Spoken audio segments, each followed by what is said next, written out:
Donc Jérémie, mon bonjour. Bonjour. D'accord. Bon et jour. Bonjour. Quand je dis bonjour, c'est tout simplement une salutation. D'accord? Et quand je dis bonjour, c'est une déclaration. Bonjour. Je donne une précision au jour. Je donne une directive au jour. Le jour, qu'il soit bon, différent d'une salutation. Alors tu vas déclarer des paroles à l'endroit de ton frère en lui disant bonjour avec précision. Quand tu dis bonjour, libère son onction, manifeste l'onction. C'est un bonjour, c'est un bonjour. Ça ne dépend pas de l'attitude de ton congélateur. Non. Ça ne dépend pas de l'attitude de ton congélateur. Non. Même si le congélateur est vide, le jour est bon. Parce que ma joie ne dépend pas de ce que j'ai, et de celui en qui je suis. Oui. C'est pourquoi aucun homme n'a le pouvoir de me canaliser. Non. Aucune situation ne peut me canaliser. Pourquoi? Parce que Dieu est incontrôlable. Il est indomptable. Bonjour. Je déclare. C'est une déclaration. Il crée, et la Bible dit, Dieu vit que cela était bon. Quand est-ce qu'il a dit? Dans le passé. Or Dieu utilise un passé pas influençable. Dieu utilise un passé qui n'est pas influençable par le présent. Il vit que cela était bon. C'est comme c'est hier. Autrement dit, l'impact de cette parole parle depuis hier à aujourd'hui, il y a 2000 ans, quelle que soit la situation dans laquelle tu te trouves, ça ne modifie pas sa déclaration. En fait, ce qui est dit dans le passé n'est pas modifiable dans le présent. Quelqu'un me suit là? Ce qui est dit dans le passé n'est pas modifiable dans le présent.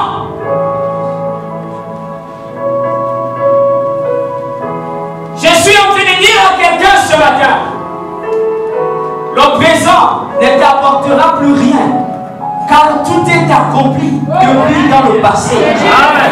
Oh, je n'ai pas saisi l'amen. Je n'ai pas saisi l'amen. Kétia, allons-y. J'aimerais que tous nous lèvons. Et nous allons une fois de plus célébrer, non pas la parole, mais nous allons célébrer la révélation. la parole à la forme de la révélation, c'est-à-dire le Saint-Esprit. La parole écrite en Réma. J'aimerais tous ensemble que nous chantons ce que... Alléluia.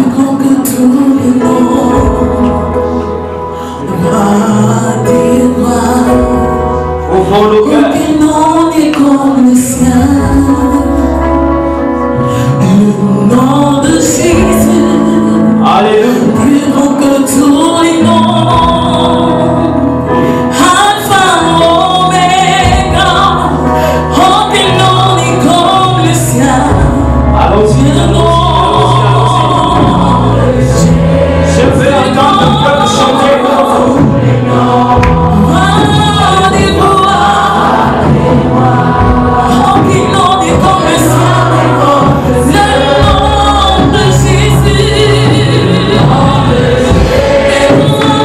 Alléluia.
besoin. Tu es là ce matin. Tu es venu malade. Tu es arrivé malade. Tu es un parent malade. N'hésite pas. La grâce est disponible ce matin. La grâce est disponible ce matin. Vous qui êtes arrivés malades ce matin, la grâce est disponible.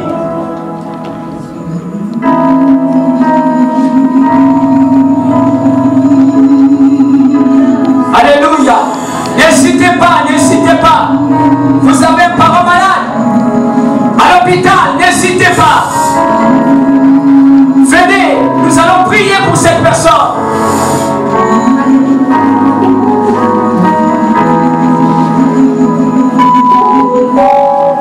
Alléluia.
Aujourd'hui, nous allons particulièrement beaucoup prier.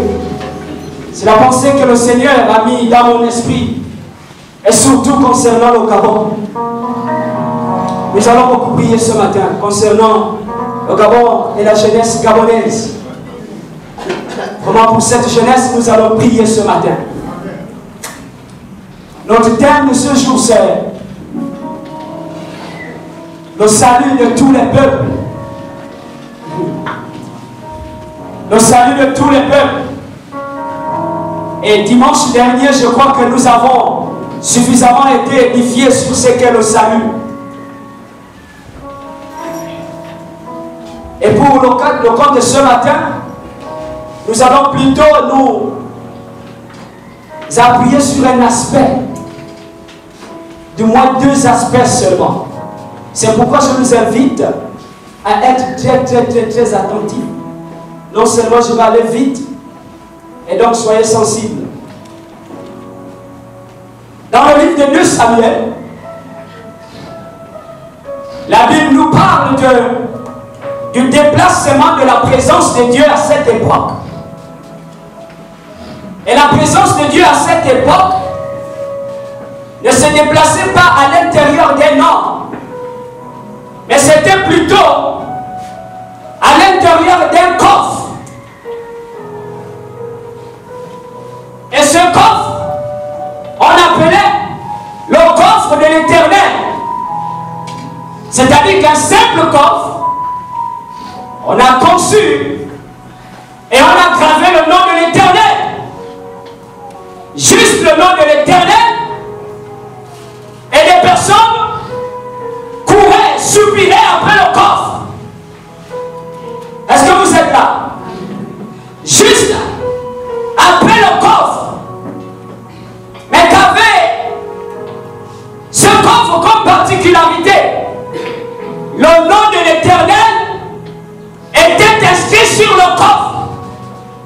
Pas la personne, mais seulement le nom. Inscrit sur le coffre. Et les gens courent après le coffre. David va dire à ses soldats que c'est en ce moment la période favorable pour nous d'aller reprendre le coffre de la présence de Dieu qui était en fait dans le pays de Baal. David, nous savons tous que c'est un roi. Or, il va faire un constat. Malgré sa nomination, il y avait toujours quelque chose qui manquait sur son trône. Malgré le fait d'avoir le trône, il manquait quelque chose. Le coffre. Pourquoi? Parce que de coutume, là où le coffre de l'Éternel passait, résidait, le coffre rendait prospère la maison dans laquelle il se trouvait. Quelqu'un me suit? Le coffre dans ta maison avait pour obligation de te rendre prospère. Que tu sois païen, que tu sois chrétien. Le coffre seulement. Et donc David avait appris cela. Le coffre qui était entre les mains du peuple Israël et qui avait été ravi par d'autres personnes. La Bible dit que David, ayant constaté un vide, il va demander à qui? Aux soldats d'élite. Aux soldats d'élite pour aller reprendre quoi? Le coffre de l'Éternel. Il va regrouper combien de personnes? 3000 personnes. Quand on parle des guerriers, des soldats d'élite, ce sont des personnes expérimentées. Des personnes qui se connaissaient en matière de guerre. Suivez-moi très bien. Il a regroupé combien de personnes? 3000 experts en guerre. Pour aller arracher quoi? Le coffre. Qui portait quoi? Le nom.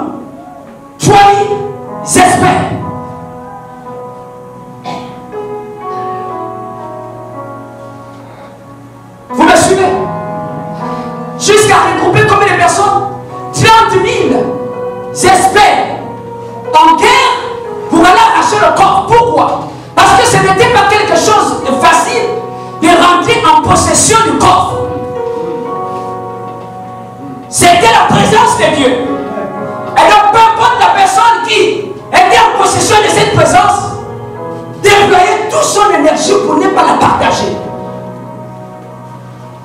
Au bout, David regroupe pas les soldats, mais 30 000 experts en guerre. Pourquoi? Parce que c'est une affaire de combat. Je ne sais pas si quelqu'un m'entend venir. Est-ce que vous entendez mes pas? 30 000 personnes. Et la Bible dit par la suite que ces personnes, de Samuel chapitre 6, que les personnes vont partir. Et bien évidemment, ils vont ravir leur coffre. Sauf qu'en chemin, il y a eu un problème. Les personnes qu'on avait confié le coffre dans Uza et Ashio, en chemin, le coffre qui était transporté par, je vais dire quoi, le char, le coffre ne se déplaçait pas seul. Le coffre était toujours transporté. Faites attention aux mots ce matin.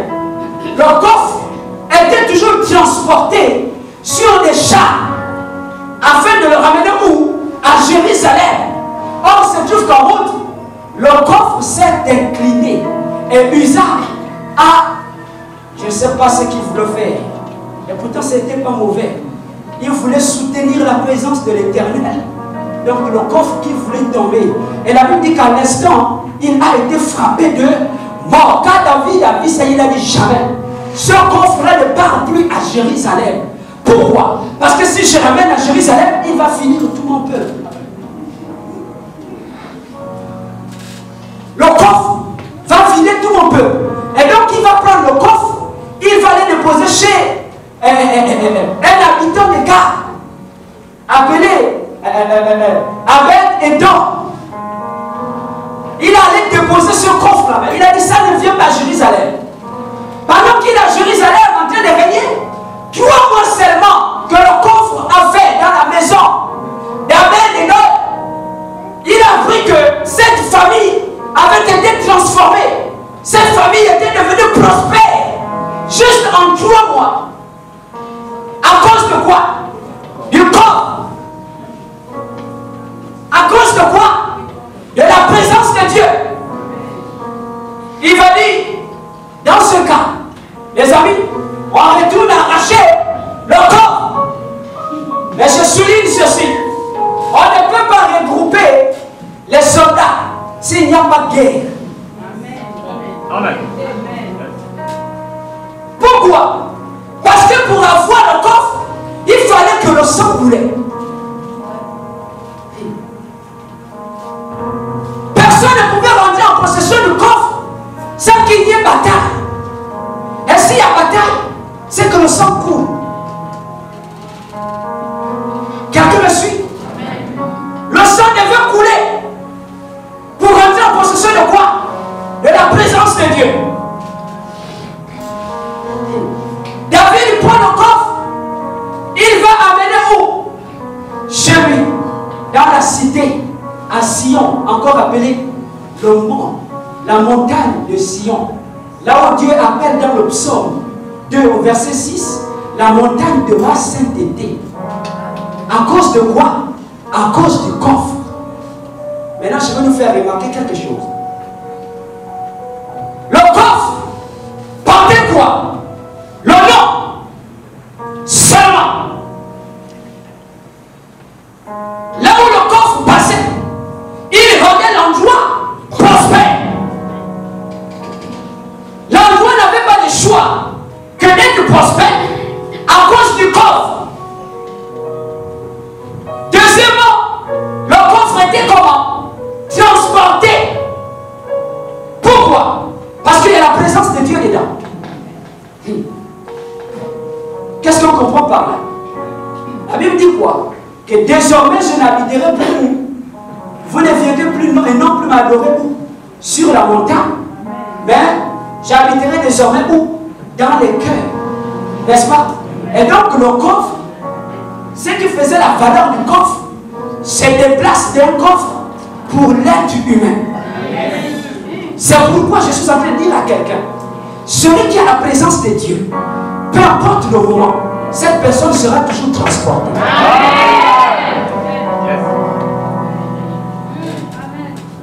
Quand on a détecté la présence de Dieu dans la vie d'une personne, quelle que soit la ville, on va te payer le billet. Quel que soit l'endroit, on va te payer le billet d'avion. Pourquoi? Parce qu'il faut transporter le coffre.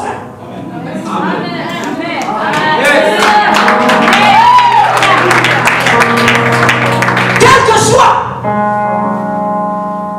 tu es la présence de Dieu, mais tu ne comprends pas comment ça se passe. Mais je ne sais pas si vous remarquez que le plus souvent, vous ne manquez jamais d'argent des taxis, même si c'est dur.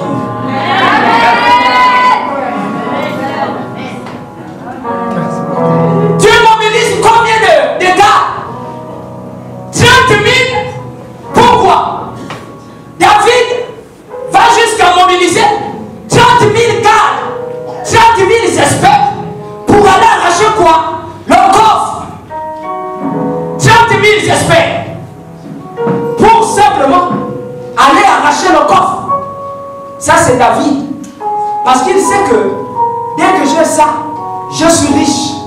Dès que j'ai ça, en fait, ma famille, la cité sera transformée. Maintenant, voyez-vous, désormais le coffre est où? Hein? En vous, non? Est-ce que vous savez combien de mille d'anges que Dieu mobilise pour regarder vous?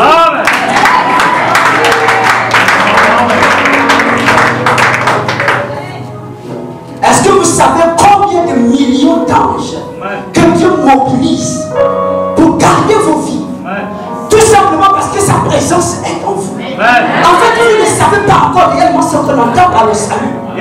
Le salut, ce n'est pas un protocole d'or.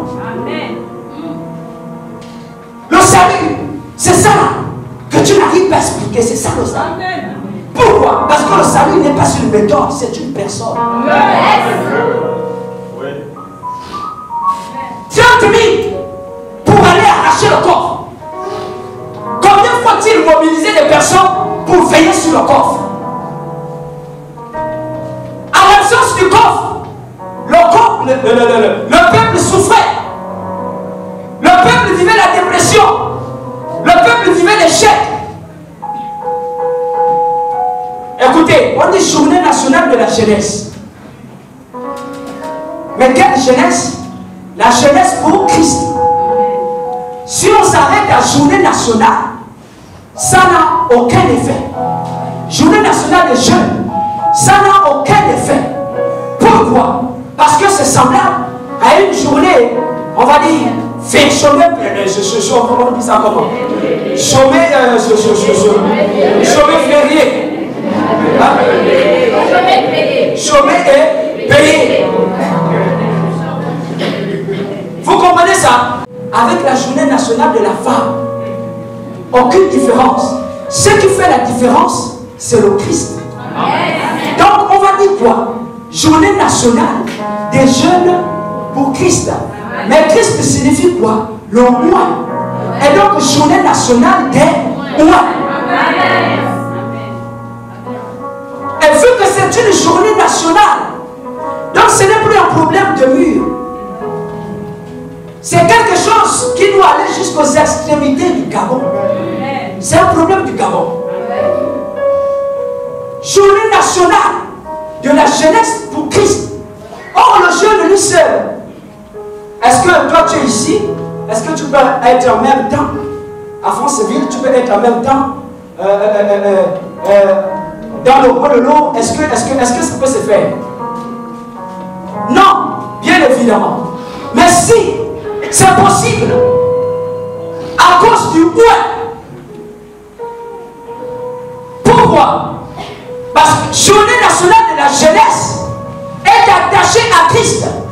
C'est Christ qui fait la valeur de cette journée. Le jeune peut donc être partout à la fois au Gabon, en ce moment. Pourquoi? Parce que Christ est omniscient. Le jeune n'est pas omniscient, mais il peut agir sur l'omniscience de Christ. Amen.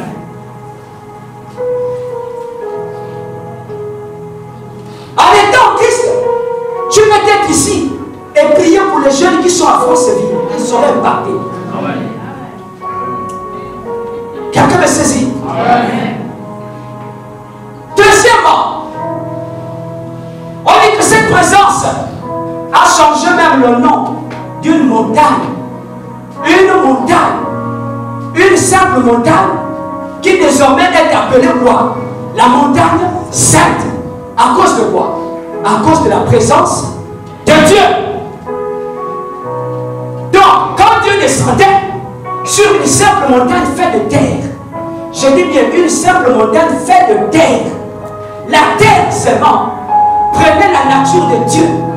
Donc la terre était appelée terre sainte. Une simple terre. Ça voulait dire quoi? Que là où Dieu descend, l'endroit retrouve toujours une histoire particulière. Dieu ne passe jamais dans un milieu sans qu'il y ait une histoire avec ce milieu. Dieu n'occupe pas un territoire sans qu'il y ait une histoire avec ce territoire. De même, Dieu ne peut pas prendre la décision de venir habiter en toi sans savoir au préalable ce que tu vis.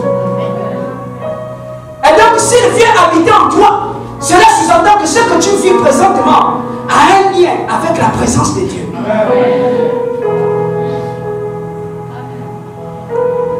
Pourquoi? Parce que Dieu ne se fait aucun reproche. À cause de sa présence seulement, il apporte de la valeur à l'endroit, au milieu dans lequel il se trouve.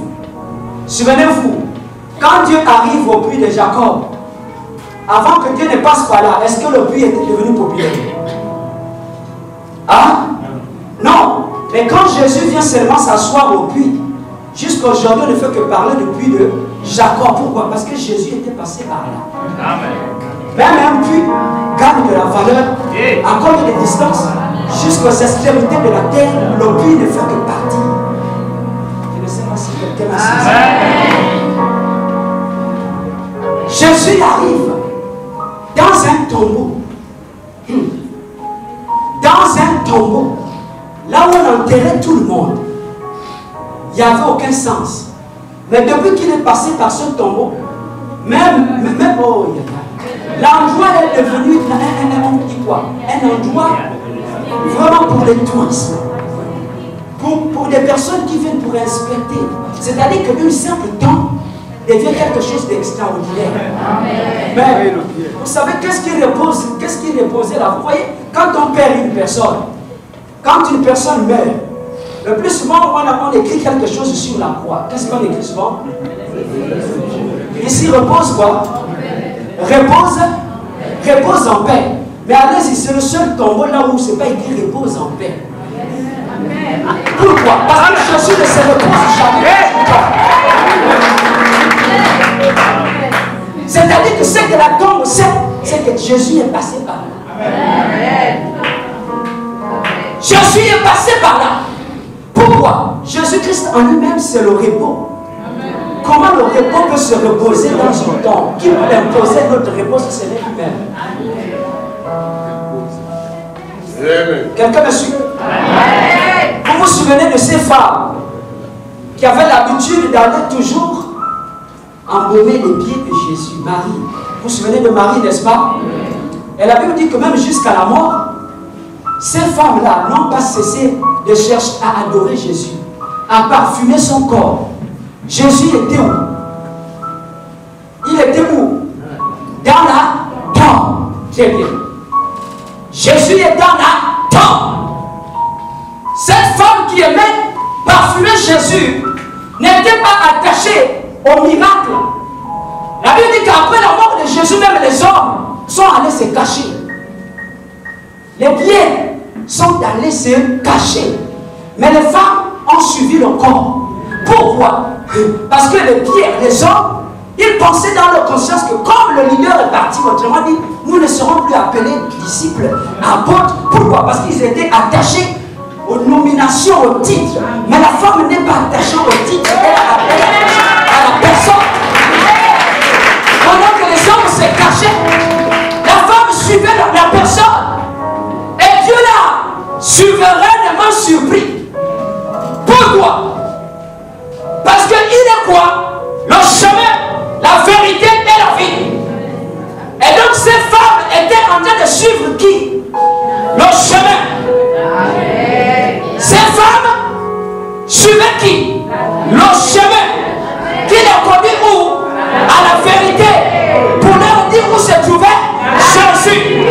Or, en suivant le chemin qu'ils suivaient, il paraît que c'était pour aller embaumer Jésus dans la tombe. Mais malheureusement, quand elles suivent le chemin, arrivé à la tombe, Jésus n'est pas dans la tombe. Pourquoi? Parce que le chemin qui mène à Jésus ne conduit pas dans la tombe, mais à la vie.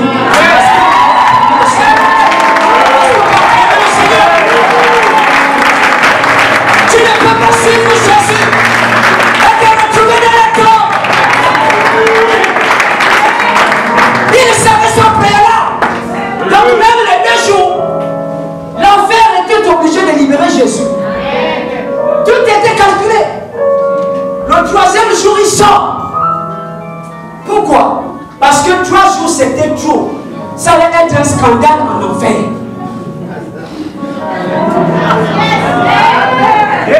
3 jours, c'est trop.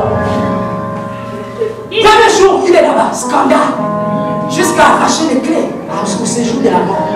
C'est-à-dire que la mort s'est retrouvée comme la Bible parle de dépouiller. Imaginez-vous, s'il restait 3 jours, la mort allait devenir comment? Jésus a seulement dit non, toi et moi, on va régler ça plus tard. Je répare d'abord. Je te laisse tout simplement combien de jours? 1 jour. Il sort. Parce que 3 jours, c'est trop. Tu ne peux pas suivre Jésus et te retrouver et aboutir à la tombe. Vous ne trouverez jamais Jésus à la tombe. Jésus n'est pas à la tombe. Jésus est ressuscité. Je vous parlais de la présence. Écoutez, la présence de Dieu, lorsque vous la perdez, vous avez tout perdu. Je me demande pourquoi vous êtes arrivé ici. C'est pourquoi, lorsque vous perdez la présence de Dieu, vous perdez tout automatiquement. Tu peux avoir tout, mais sans la présence de Dieu, tu n'as rien du tout. Tu es pauvre.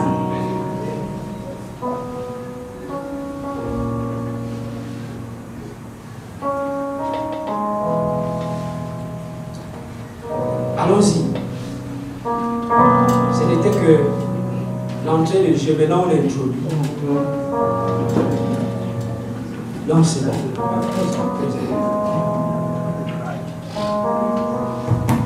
La Bible parle de... La Bible nous parle de Jésus comme étant le salut. Et je disais tantôt que dimanche dernier, on nous a parlé du salut. Or, l'endroit sur lequel la présence de Dieu reposait était un moyen pour le peuple de venir adorer. Alors que Jésus ne repose plus jamais sur une montagne, mais dans la vie des hommes. L'homme devient donc quoi? Un canal par lequel Dieu passe pour se révéler. Il faut bien suivre. L'homme devient quoi? Un outil. Pour qui? Pour le salut. Nous partons de Christ, le salut des peuples, ce matin pour un sous-thème. L'Église est un outil du salut. C'est-à-dire que l'Église est utilisée par le salut. On va le faire simplement. L'Église est un outil du salut. Et quand on parle d'outil, l'outil n'a pas de bouche. L'outil n'a pas de main. Un outil n'a pas de pied. Un outil n'a pas de bras. projet. Un outil n'a pas d'intérêt. L'intérêt de l'outil se trouve dans la vie du propriétaire de l'outil. Tu es un outil, l'outil du salut. Pourquoi? L'outil n'a pas, je disais, de bouche. Il dit désormais je n'habiterai plus. Donc vous ne viendrez plus m'adorer sur les montagnes, mais désormais j'habiterai dans les cœurs. Et plus loin, Paul dit, vous êtes désormais quoi? Le temple du Saint-Esprit. C'est-à-dire que vous êtes la demeure. Et voyez-vous, quand vous construisez une maison, est-ce que la maison parle? Hein? Est-ce que la maison parle? La maison ne parle pas. Qui fait parler la maison? C'est le propriétaire de la maison. C'est-à-dire que s'il n'est même pas le pot de fleurs, la maison ne peut pas avoir de la valeur. Si le propriétaire sort et laisse la porte ouverte, la porte là restera ouverte. Tu ne peux pas dire que tu es l'outil de Dieu alors que toi-même tu as tes propres projets.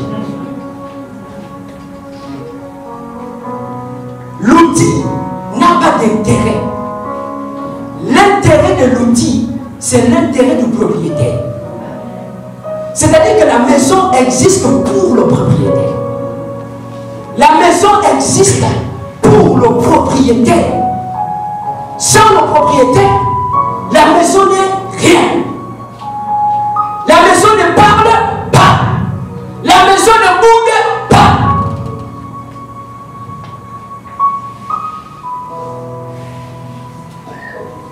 S'il dit que je vais ajouter des clous au mur, il va clouer. Pourquoi? Parce que c'est sa maison. La maison vit pour le propriétaire.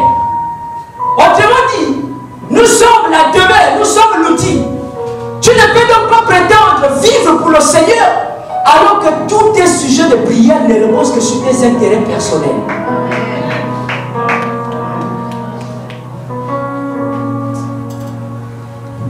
C'est-à-dire que vous passez le temps, l'homme peut passer du temps à jeûner. Quand vous le voyez jeûner, c'est pour ses intérêts. La maison, le diplôme et le mariage, etc. Vous ne voyez pas l'homme jeûner parce qu'il veut voir l'œuvre de Dieu avancer. Faites l'expérience. Quand on dit tant de jeûne pour prier pour les saluts des arbres, les gens ne viennent presque pas. Mais quand on dit jeûne, parce qu'on va chasser les esprits, parce qu'on va prier pour le travail, le temple est plein. Écoutez, vous êtes quel genre de maison?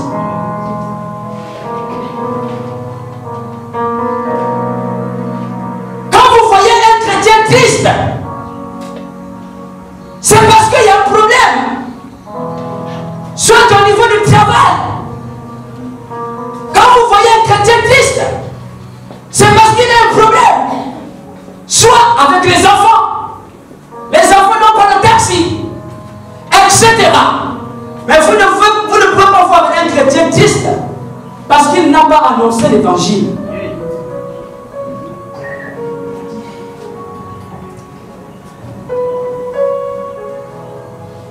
Quand est-ce que tu t'es plaint?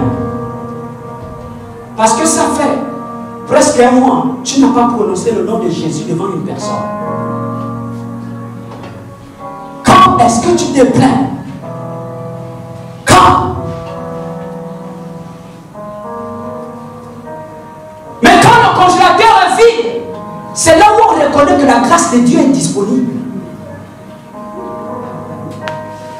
Quand ça ne marche pas quelque part, quand on va déposer le dossier, on peut faire même un jeûne de 3 jours.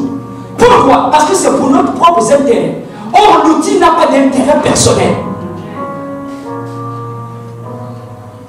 L'intérêt de l'outil, c'est le propriétaire. Quelqu'un me suit là? Derrière ce sous-thème, nous allons tirer 2 points sur lesquels nous allons terminer. Le premier point, c'est les 2 sens de la montagne. Le deuxième point, pardonne leur car ils ne savent pas ce qu'ils font. Nous lisons rapidement, allons-y. Exode 32, le verset 1 et le verset 7. Est-ce que quelqu'un est à la page?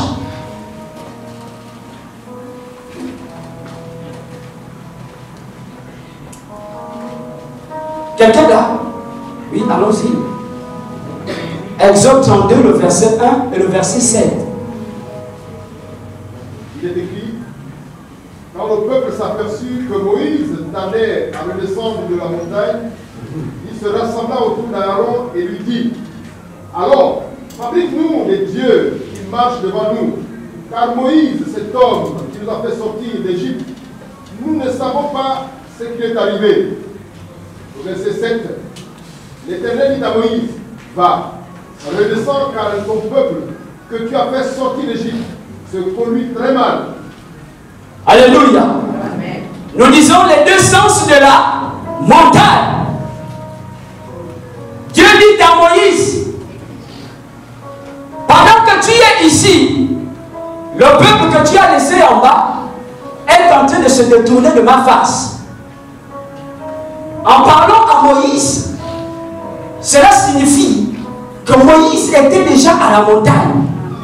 Et donc il était quoi? Monté. La montagne n'a pas qu'un sens. La montagne a deux sens. Monter et descendre. Écoutez-moi très bien. Dieu appelait Moïse à la montagne, c'était pour un objectif précis. Dieu n'appelait jamais Moïse à la montagne pour venir se balader. Moïse partait à la montagne, c'était pour un objectif précis. Et quand il arrive à la montagne, alors qu'il est à la montagne, Dieu lui dit: Moïse, si tu fais encore plus de temps ici, le peuple va quoi? Va se détourner. Qui lui dit ça? Dieu. Dieu lui dit: si tu fais plus de temps dans ma présence, le peuple va se détourner. Tu es venu à la montagne, ok. Mais si tu hurles encore ici, le peuple va se détourner. Je ne sais pas si quelqu'un saisit quelque chose.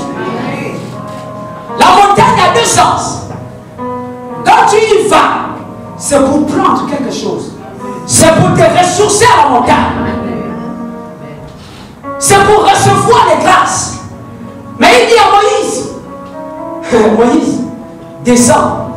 Autrement dit, si tu insistes là, je ne suis plus dedans parce que mon cœur est ailleurs, en bas. Je ne sais pas si quelqu'un sait. Moïse, pendant que tu es dans ma présence, je te dis que si tu ne descends pas, le peuple va se détourner. Donc, Moïse pouvait dire de Dieu, mais Dieu n'était plus avec lui. S'il insistait, Dieu ne devait plus être avec lui. Et pourtant, il était où? À la montagne. Pourquoi? Parce qu'à la montagne, le cœur de Dieu s'est détourné vers où? Vers la vallée.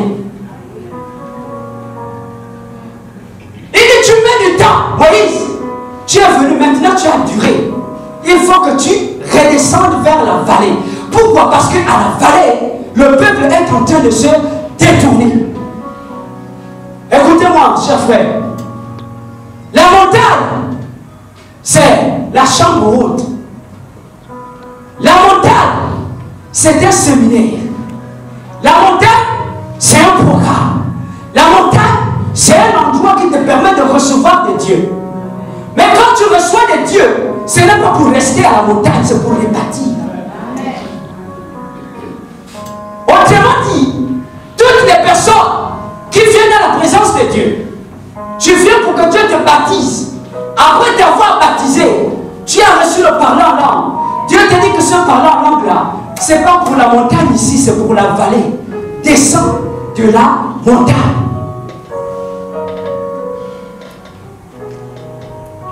Qu'est-ce que le salut?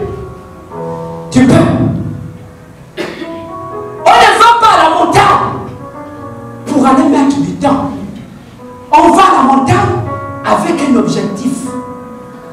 Quand tu vas à la montagne, c'est pourquoi? C'est parce que tu aimes Dieu. Mais la question c'est laquelle? Pourquoi les gens ne sont jamais descendus de la montagne? Pourquoi? Ils vont à la montagne parce qu'ils aiment Dieu. Mais après, ils ne descendent plus. Pourquoi? Parce que quand ils arrivent au sommet de la montagne, après la bénédiction, ils s'attachent à la bénédiction plutôt qu'à Dieu.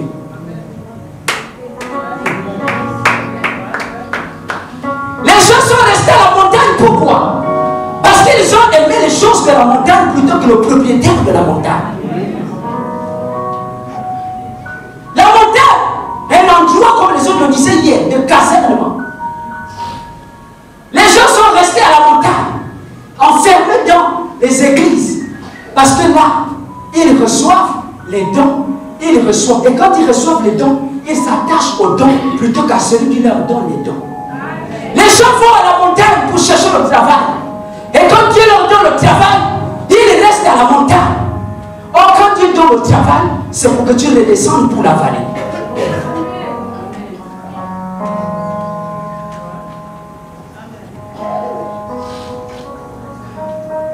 Le premier sens de la montagne montée. Les gens ont transformé la montagne. C'est devenu un endroit de luxe. À force de mirer la montagne, les prophètes finissent même par devenir des détectives spirituels.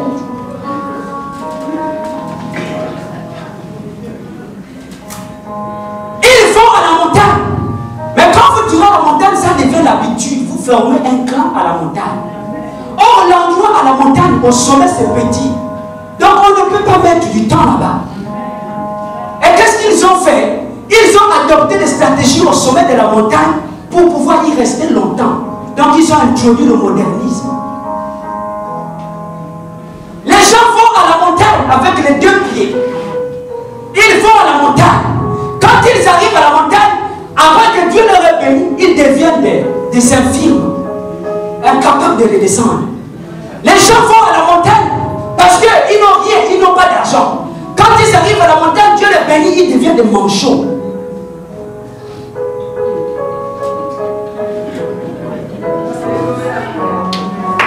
C'est pourquoi les gens, et quelqu'un qui n'a pas les pieds ne peut plus descendre de la montagne.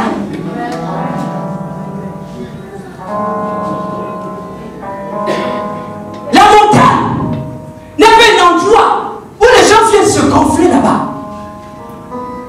J'ai même envie de dire, vous voulez vendre des glaces, allez vendre des glaces dans la vallée. C'est en vendant les glaces que vous annoncez Jésus à la vallée.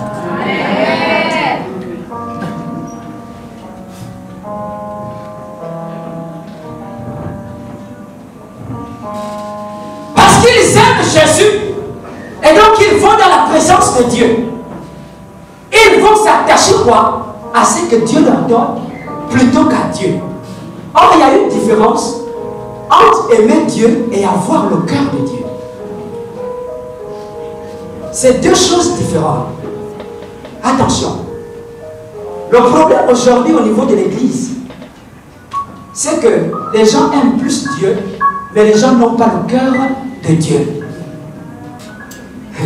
C'est le cœur de, c'est le fait d'aimer Dieu qui t'amène à aimer les programmes de l'Église. C'est le fait d'aimer Dieu qui t'amène à aimer les dons, à aimer rester dans sa présence. Mais tu ne peux pas avoir le cœur de Dieu et rester à la montagne. Amen. Celui qui a le cœur de Dieu finira toujours par descendre la montagne. Pourquoi? Parce que le cœur de Dieu se trouve toujours à la vallée. Amen. Jean 3,16, la Bible dit quoi? Car Dieu a tant aimé quoi? Le monde qu'il a donné son Fils unique. Il n'a pas aimé, mais il a tant aimé. Il a aimé qui? Le monde. Le monde, c'est qui? C'est la vallée. Où est Dieu? Assis sur le trône. Écoutez, quand tu es assis comme ça, sur le trône, quand tu regardes vers le bas, est-ce que ta tête descend? Ah? Si. Si. Tu ne peux pas regarder vers la vallée sans que la tête ne descende. Quelqu'un entend là? Car Dieu a tant aimé le monde qu'il a donné qui? Sa tête.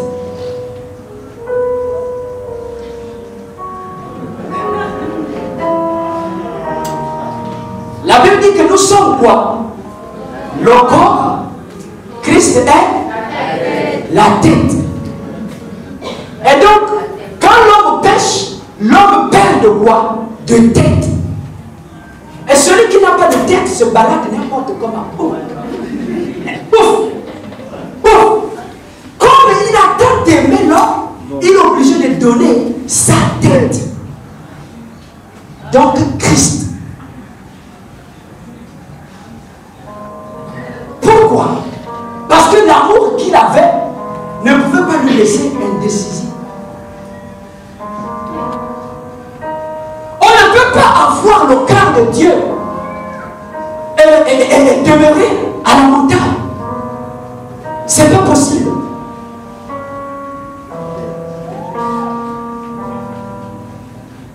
La Bible dit que Dieu a trouvé Dieu trouva David bon, un homme intègre. Et il ajoute en disant David est l'homme selon mon cœur. David, l'homme selon mon cœur. Est-ce que vous comprenez ça? David, l'homme selon le cœur de Dieu. Ça veut dire quoi? Il est en train de vous dire clairement que l'homme est capable d'avoir le cœur de Dieu. Amen. Quelqu'un me suit là? L'homme est capable d'avoir le cœur de Dieu. Il dit l'homme, selon mon cœur. Mais qui est l'homme? C'est celui qui a été créé comment? À l'image et à la ressemblance de Dieu. Autrement dit, Dieu est en train de dire qu'il n'y a pas d'homme sans cœur de Dieu. Il n'y a pas de ressemblance qui ne soit selon le cœur de Dieu. Il n'y a pas d'image qui ne soit selon le cœur de Dieu. En fait, tu ne peux pas prétendre être à l'image de Dieu et ne pas avoir le fardeau de Dieu.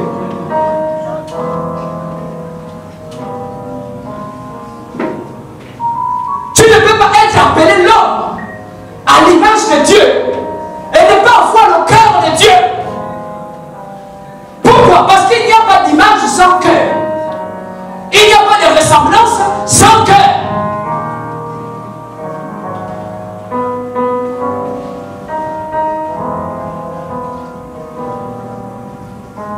L'homme, selon le cœur de Dieu.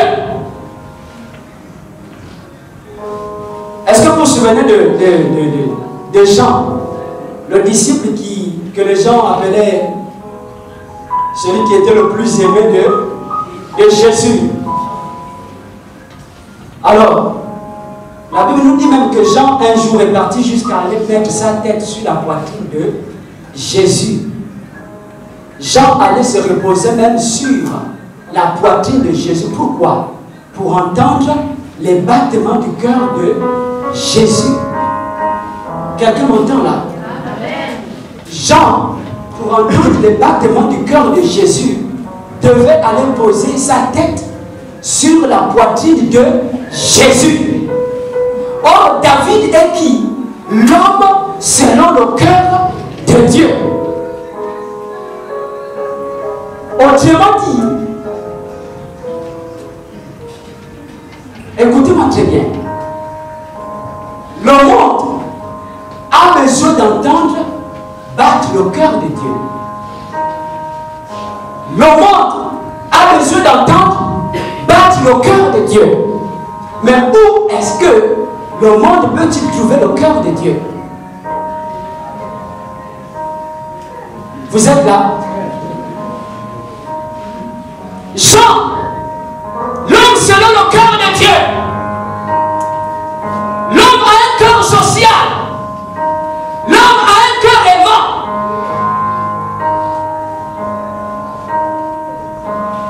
Et donc Jean, quand il a eu envie d'entendre le cœur de Dieu battre, il est parti poser sa tête sur la poitrine de Jésus.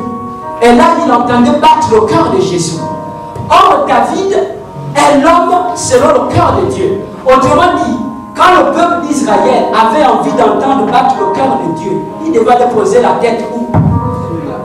Sur la poitrine de qui? De David. Pourquoi? Parce que David a le cœur de Dieu.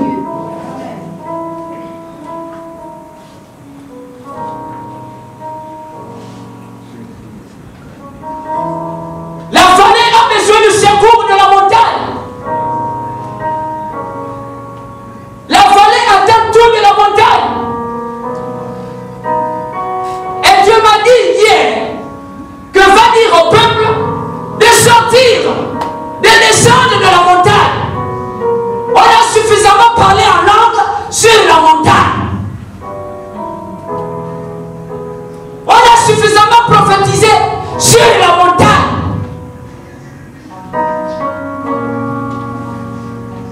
Mais c'est plutôt le moment d'aller à la vallée. L'expérience qu'on vit à la montagne, ce n'est pas pour demeurer à la montagne, c'est pour aller la partager dans la vallée.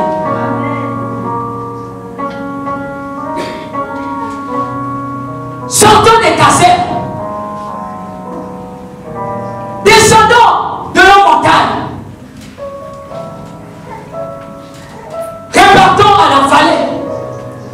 C'est à la vallée qu'on nous attend. Va, toi que l'Éternel a béni à la montagne, il t'a béni, c'est pour que tu bénisses la vallée. Toi que l'Éternel a donné du travail à la montagne, il t'a donné du travail, c'est pour que tu ailles bénir le peuple de la vallée.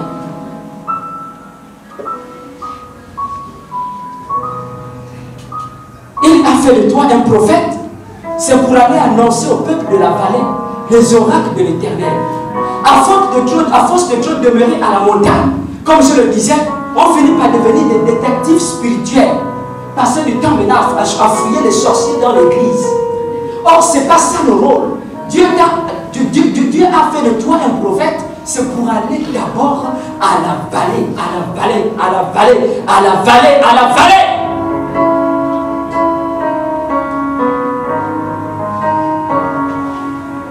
On est attaché à la montagne.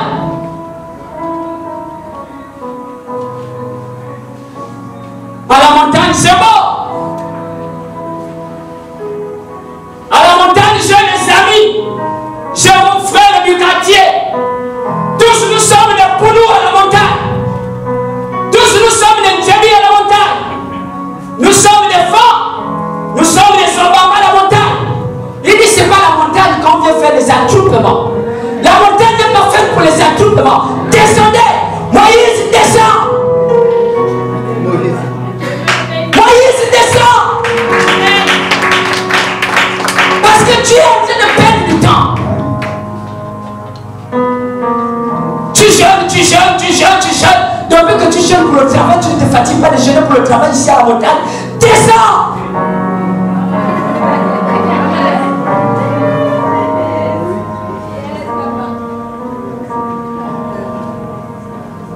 À la montagne, c'est là où, voyez-vous, comme on est beau ce matin. Hein? À la montagne, on monte élégant. On arrive à la montagne élégant. À la montagne, on part bien habillé. Mais quand on dit descendez pour la vallée, il faut voir comment les gens partent à la vallée. Ça, avec le père des chaussures bizarres, avec tout ceci, quand il arrive même dans la vallée, on sent quelqu'un de pauvre. Le frère arrive d'annoncer Jésus, il ressemble déjà même à la misère.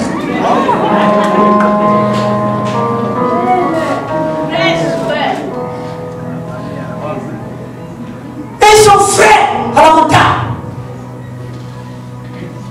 Ils sont frais. À la montagne, c'est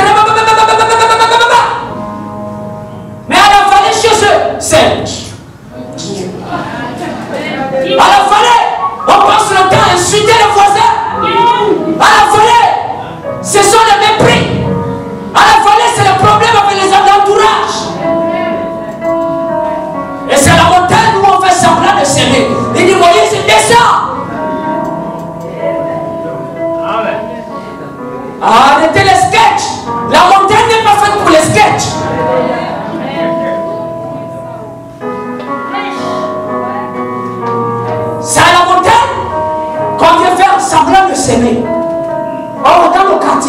nous sommes de potentiels ennemis. Saluons-vous les uns les autres, même pour se saluer à la montagne, il a des problèmes. Elle a des problèmes parce qu'elle est assise à côté d'une personne de la vallée qui nous voit toujours aller au bar. Il est assis à côté d'une personne de la vallée qui nous voit toujours à la vallée aller au bar. Il est assis parce que le gars qui est à côté nous trouve toujours dans le bar.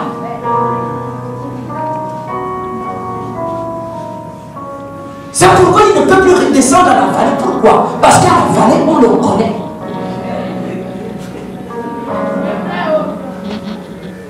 À la vallée, on le connaît mieux.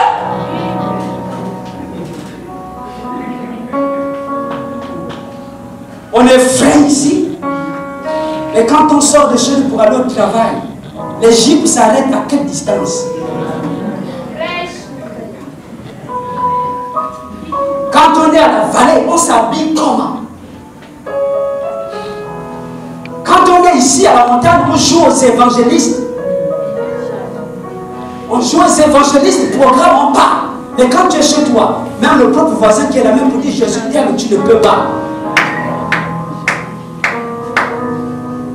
C'est pourquoi quand Moïse t'a dit Moïse, ah, descends! Et il y a des personnes ici que Dieu ne fait que dire sors, descends de la montagne.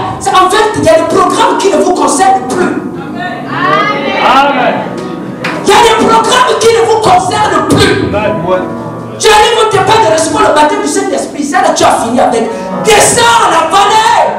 Arrêtez de saturer la montagne.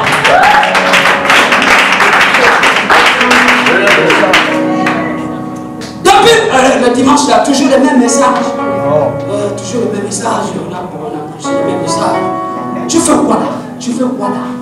Ce sont les mêmes messages. Descends à la vallée. Descends à la vallée. Va partager ce que tu connais.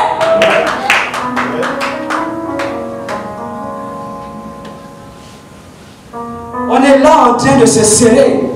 Parce que on est là jamais laissé prêcher. Écoutez, vous savez dire vous êtes quoi? La lumière du monde, n'est-ce pas? Toi tu es une lumière. Je suis une lumière. Lumière, lumière, lumière, lumière, lumière, lumière, lumière. Et tous dans une petite chambre, ça fait comment? La chambre va chauffer. Et donc c'est normal que quand vous êtes trop à la montagne, il y a des problèmes entre vous. Parce qu'il n'y a plus d'espace pour votre onction. Descendez, descendez à la vallée. Descendez.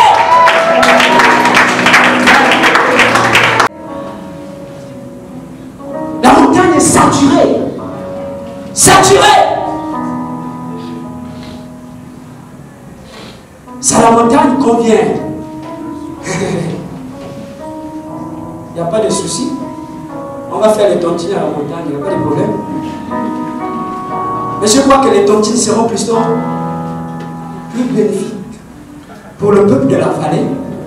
Si vous partez faire une tontine à la vallée, une personne, deux personnes de la montagne associent une personne de la vallée. Vous comprenez ça?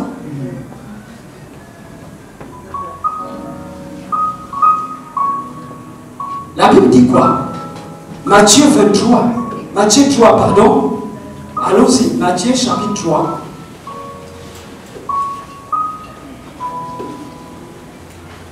On va déjà à la fin. Matthieu chapitre 3.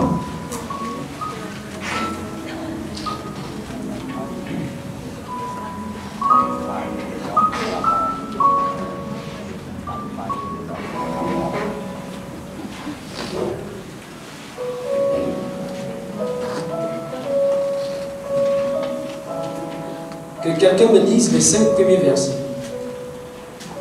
En ce temps-là, parut Jean-Baptiste, se mit à prêcher dans le désert de Judée.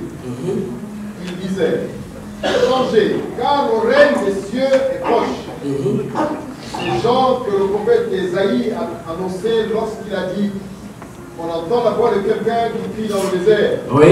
Préparez le chemin du Seigneur, faites-lui des sentiers droits. Ok, maintenant tu vas aller au verset 15. À partir du verset 15. Verset 15, il est écrit, Jésus lui répondit, Oui.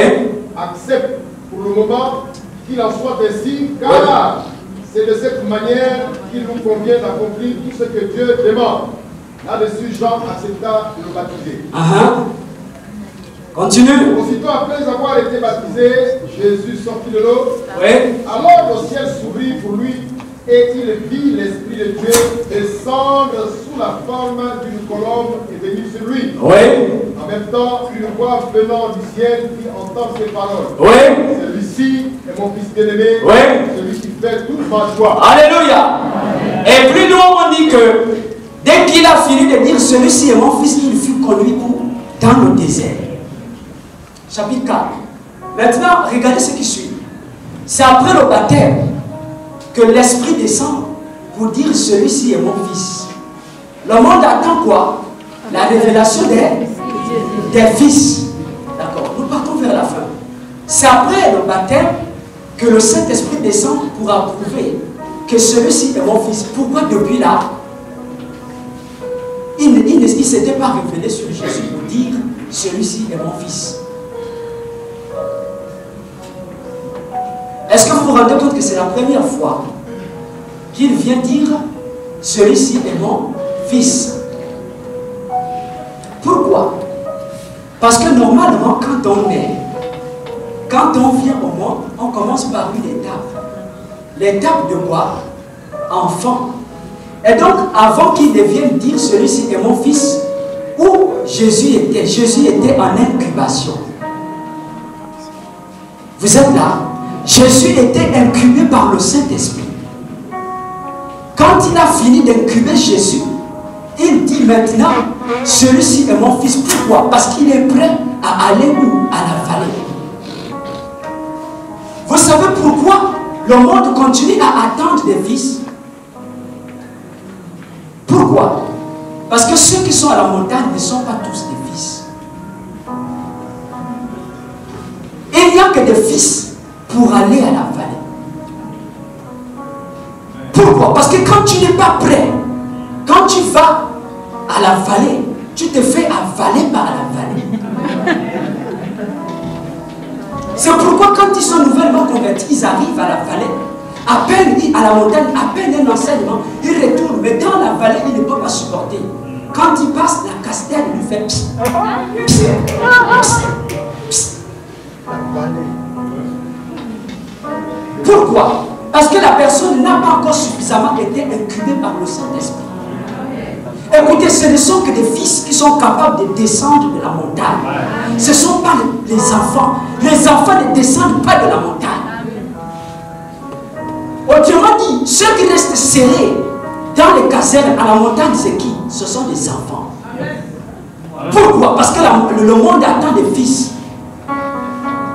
Ils ne partent pas parce qu'ils ne sont pas encore au stade de fils.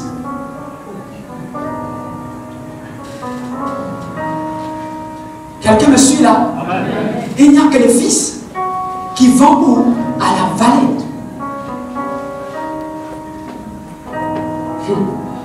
Le fils, c'est qui? C'est celui qui est revêtu de l'Esprit de Dieu.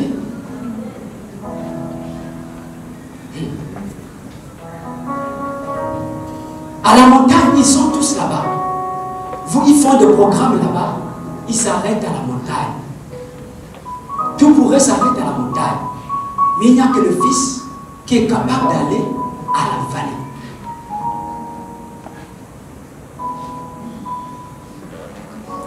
Le monde n'attend pas la révélation des responsables. Le monde attend la révélation des fils. Amen. Le monde n'attend pas la révélation des responsables de l'évangélisation.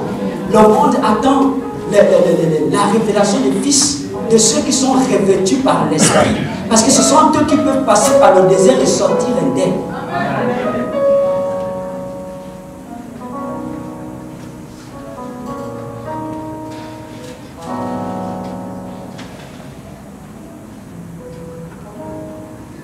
Je vais aller rapidement pour terminer. Nous allons rapidement prendre notre dernier point. Pardonne-leur car ils ne savent pas ce qu'ils font. Nous sommes dans le texte de Luc 23, verset 24. 23, verset 24.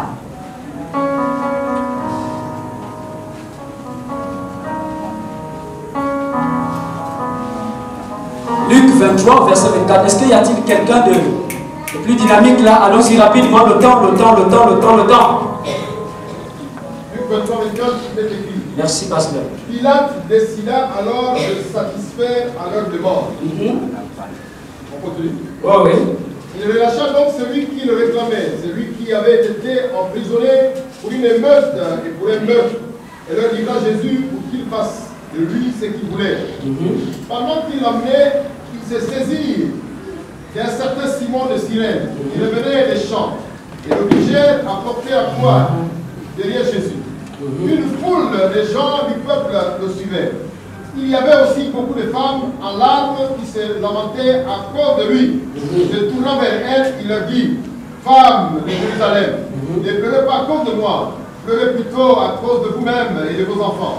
Car, sachez-le, les jours viennent où l'on dira: heureuses les femmes qui ne peuvent pas avoir d'enfants, et celles qui n'en ont jamais eu, et qui n'ont jamais allaité. Alors on se mettra à dire aux montagnes: tombez sur nous, et aux collines: couvrez-nous, car si l'on traite ainsi le bois vert, car il viendra-t-il du bois mort. Ok, tu vas directement au verset 34. Ok, le verset 34, la Bible déclare: Jésus pria: Père, pardonne-leur, car ils ne savent pas ce qu'ils font. D'accord. Alléluia. Amen. Jésus dit ceci. Il allait vers la croix. C'est donc à la croix qu'au regard de tout ce qu'il observait, il va donner une parole à Dieu. Il va s'adresser au Père et il va dire: Père, pardonne-leur, car ils ne savent pas quoi ce qu'ils font. Pourquoi? Quel est le problème fondamental? Le peuple s'attendait assurément à un Jésus qui devait arriver sur de manière spectaculaire. C'est-à-dire pour eux, le Fils, c'était quelqu'un, déjà qu'ils savaient qu'il y avait déjà des prophéties à ce sujet. Il devait arriver un sauveur. Mais pour eux, le sauveur, c'est quelqu'un qui devait peut-être venir en planant sur les airs. Il descendait, il descend. C'est quelqu'un qui ne pouvait pas venir dans la peau d'un homme. C'est quelqu'un qui ne pouvait pas être ordinaire. C'est quelqu'un qui, en fait, qui ne pouvait pas avoir ce rang social. Et donc, à cause de ce qu'ils ont appris, ils sont restés attachés là-dessus. Ils sont donc partis jusqu'à crucifier Jésus. Pourquoi? Parce qu'ils n'ont pas reconnu qui était véritablement le Fils de Dieu. Vous êtes là? C'est-à-dire que quand on ne reconnaît pas le Fils, qu'est-ce qu'on fait?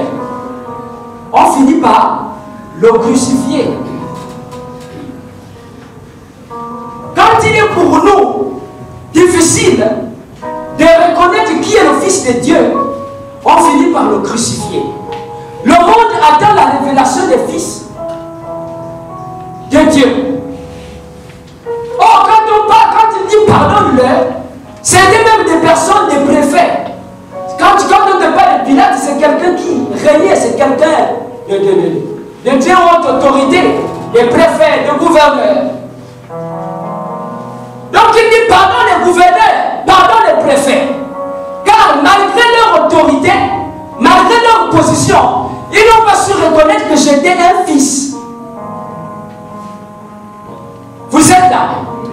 Malgré leur autorité, malgré leur position, ils n'ont pas su reconnaître que je suis un fils. C'est la même chose.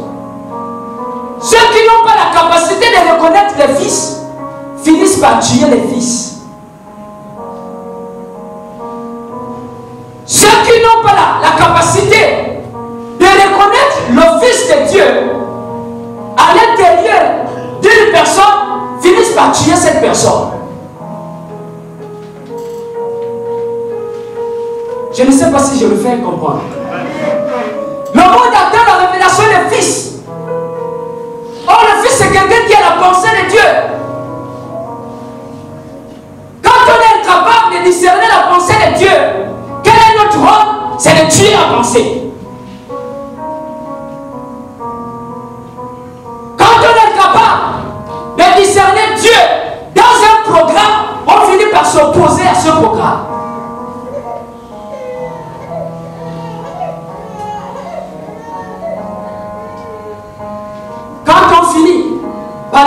reconnaître le Fils de Dieu, on finit par s'opposer au Fils.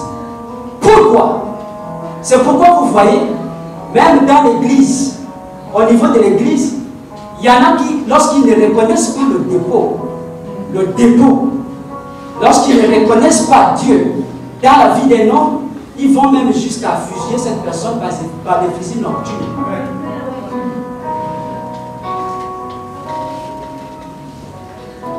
Quand quelqu'un ne reconnaît pas un fils de Dieu, il finit par le contredire. Pourquoi? Parce que celui qui ne parle pas en langue finit toujours par combattre celui qui parle en langue. Celui qui ne prophétise pas finit toujours par combattre celui qui prophétise. Vous êtes là? Le Fils, c'est qui? C'est le salut. C'est celui qui est capable d'aller à la vallée. Je suis en train de terminer. Nous allons terminer avec ce dernier passage. Luc 2, verset 25 à 32.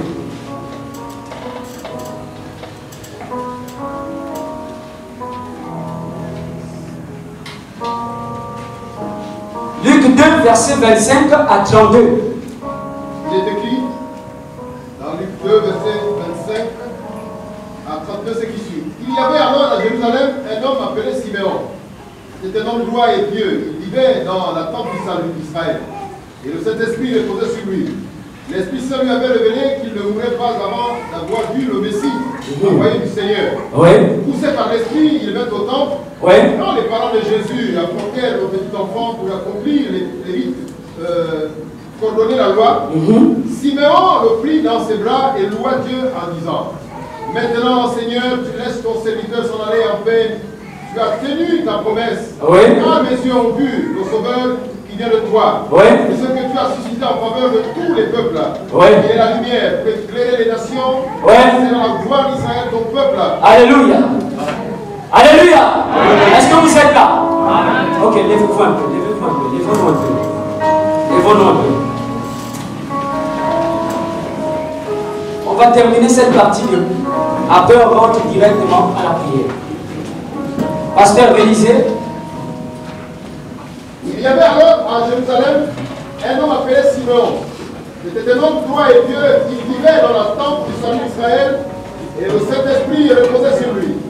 L'Esprit Saint lui avait révélé qu'il ne mourrait pas avant d'avoir vu le Messie, envoyé du Seigneur. Poussé par l'Esprit, il vint au temple. Quand les parents de Jésus apportèrent le petit enfant pour accomplir les rites coordonnés à la loi, Siméon le prit dans ses bras et loua Dieu en disant: Maintenant, Seigneur, tu laisses ton serviteur s'en aller en paix. Tu as tenu ta promesse, car mes yeux ont vu le Sauveur. Merci beaucoup. Tu peux t'arrêter là, pasteur. Siméon dit quoi? Maintenant, je peux m'en aller comment? En paix, car mes yeux ont vu qui? Le Sauveur. Il appelait qui le Sauveur là? Jésus était comment là? Bébé. Enfant. Donc Siméon n'a pas eu besoin de voir quelqu'un guérir les malades pour savoir que celui-ci est le Fils de Dieu. Jésus n'avait pas encore commencé à guérir les malades. Il n'avait même pas encore commencé à faire des miracles. Mais Siméon avait déjà eu la capacité de discerner que celui-ci était, ce bébé-là n'était pas un bébé ordinaire. Pourquoi? Au début on dit quoi? On dit sur Siméon reposait quoi? Le Saint-Esprit. En fait, pour reconnaître le Fils de Dieu, il faut être rempli, revêtu de l'Esprit de Dieu. Voilà pourquoi, en fait, quand quelqu'un ne te reconnaît pas, aujourd'hui, pose-toi la question de savoir pourquoi la personne n'arrive pas à m'accepter, à reconnaître mon potentiel. En fait, il ne faut même pas faire de cela un problème. Pourquoi? Parce que quand Jésus est, on dit, la Bible dit à Marie, que l'Esprit de Dieu viendra et reposera sur toi. L'ombre de son esprit va t'incuber. Donc la plénitude de l'Esprit reposera sur toi pour faire naître quoi? Un fils. Autrement dit, tu ne peux pas reconnaître un fils si tu n'es pas dans l'Esprit dans lequel cette personne est née, a été choisie et appelée. Quand quelqu'un n'arrive donc pas à te comprendre, il ne faut pas faire de cela un problème. Pourquoi? Parce que la personne n'est pas à la dimension de l'esprit qui repose sur toi. Vous avez compris ça?